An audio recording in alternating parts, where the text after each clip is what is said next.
Salut la team, bienvenue dans le mode du jour. On attaque la session du jour avec la partie mobility, comme d'hab, Go WOD. Aujourd'hui, gros focus sur la préparation spécifique des chevilles, ouverture des hanches. On va aller un petit peu travailler au niveau des épaules, stretch des pecs. Donc essayez de voir, pour focus là-dessus, votre mobilité. Ensuite, on attaque la partie warm-up, 3 rounds for quality. C'est pas un pré-WOD, attention, c'est pas une course.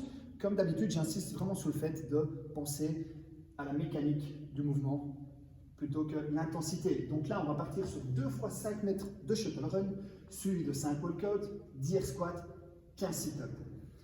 Pour le WOD du jour, on est parti sur un 10 rounds for time. 100 mètres run, 10 and release push-up, suivi du 10 jumping squat, et on terminera avec 10 V-ups.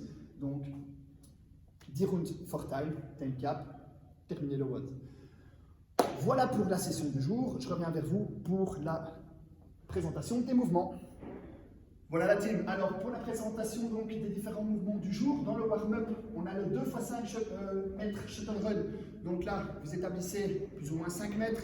De là, on part en courant, on vient toucher la ligne, hop, on repart, on revient. Dès qu'on arrive de l'autre côté, on est parti sur 5 walkout. Walkout, les pieds sont à l'extérieur des épaules. J'essaie de descendre avec les mains au milieu des pieds. Je garde contact avec mes mains comme si c'était le sol.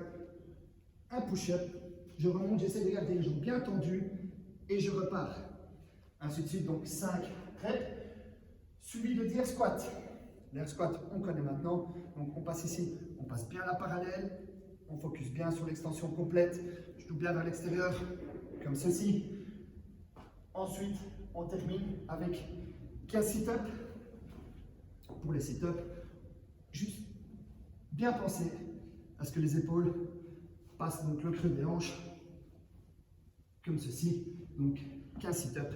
Et donc ça, on effectue 3 fois. Pour le WOD, on est parti donc sur 100 mètres run. Essayez de plus ou moins établir 100 mètres run. Si vous ne savez pas, vous voyez, vous savez plus ou moins faire des séries de 20 mètres.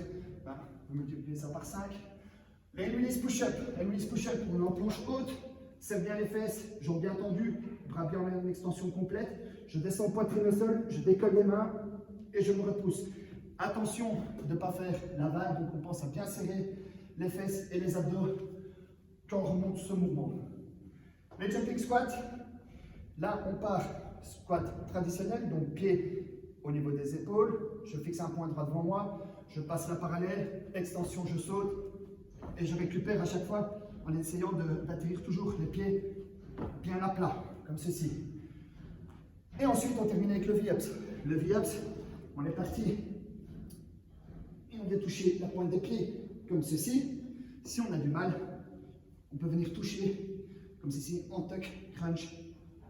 Et si ça ne va toujours pas, on peut juste ramener, donc laisser juste les fesses au sol, ramener les genoux le plus proche possible des pecs. Voilà pour le WOD, donc 10 rounds for time, 100 mètres run, 10 release push-up, 10 jumping squat et 10 V-ups. Soyez malin au niveau des séries, c'est des courtes séries, mais attention, certains mouvements peuvent demander parfois de couper dès le départ pour être sûr de pouvoir justement garder cette intensité et d'être constant tout au long du WOD. Voilà, amusez-vous bien et je vous dis à la semaine prochaine. Ciao, ciao tout le monde!